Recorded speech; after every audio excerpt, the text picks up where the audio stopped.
అదే RTV app వార్తల్ని క్షణాల్లో చదివే అవకాశం ఉంటుంది. ఒక న్యూస్ పేపర్, ఒక టెలివిజన్ ఛానల్ మీ చేతుల్లో ఎప్పుడూ ఉంటాయి. కాళేశ్వరం లిఫ్ట్ ఇరిగేషన్ ప్రాజెక్టులో భాగంగా మేడిగడ్డకు సంబంధించినటువంటి ఈఎన్సీగా పనిచేసినటువంటి హరిరామ్ భూక్యా ఇంటిపైన, అతని బంధుమిత్రులపైన యాంటీ కరప్షన్ బ్యూరో అధికారులు ఏకకాలంలో సోదాలు చేశారు. దాదాపు ఇప్పటికే 250 కోట్ల రూపాయల పైచీలకు అక్రమ ఆస్తులు కలిగి ఉన్నట్టుగా గుర్తించడం జరిగింది. ఆయన్ని జ్యుడిషియల్ రిమాండ్కి 14 డేస్కి పంపడం జరిగింది. దీంతో ఈ కాళేశ్వరం ప్రాజెక్టుతో డైరెక్ట్గా, ఇండైరెక్ట్గా సంబంధం ఉన్నటువంటి ఇంజనీరింగ్ అధికారులు, ఈఎన్సీ ఇక్కడ కరీంనగర్లో ఉన్నటువంటి లోయర్ మానే డ్యామ్ ప్రాంతంలో కావచ్చు, మేడిగడ్డ పరిసర ప్రాంతాల్లో ఉన్నటువంటి అధికారులు, ఇంజనీరింగ్ అధికారుల గుండెల్లో గుబులు రేకెత్తుతుంది. ఎప్పుడెప్పుడు ఇలాంటి అవినీతి నిరోధక శాఖ అధికారుల దాడులు ఎదుర్కోవాల్సి వస్తుందా, ఏం జరగబోతుంది అనేటువంటి ఆందోళన మాత్రం ప్రతి ఒక్కరిలో ఉంది. ఎందుకంటే ఇప్పటికే ఒకవైపు పీసీ ఘోష్ కమిటీ నివేదిక త్వరలో ఇవ్వనున్నటువంటి నేపథ్యం, పలువురిని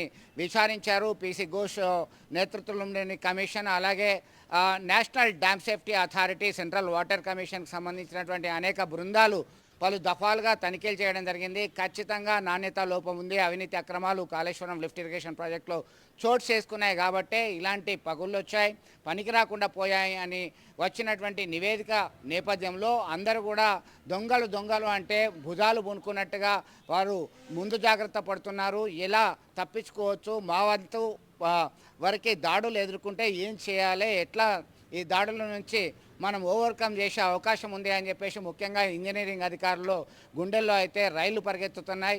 దీనిపైన ఇప్పటి నుంచి ఇది అంతం కాదు, ఇది ఆరంభం అని మాత్రమే ఒక ఇండికేషన్ ఇచ్చినట్టుగా తెలుస్తుంది. రేవంత్ రెడ్డి సర్కార్ కొరడా జొలిపించింది.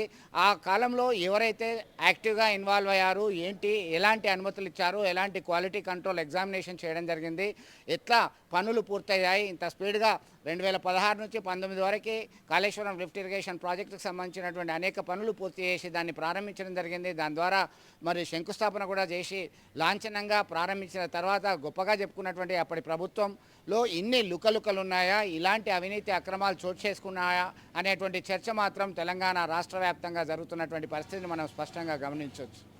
మరిన్ని వీడియోస్ కోసం ఛానల్ ని సబ్స్క్రైబ్ చేయండి, లేటెస్ట్ అప్డేట్స్ కోసం వాట్సాప్ ఛానల్ ని ఫాలో చేయండి అండ్ లింక్ డిస్క్రిప్షన్ లో ఉంది.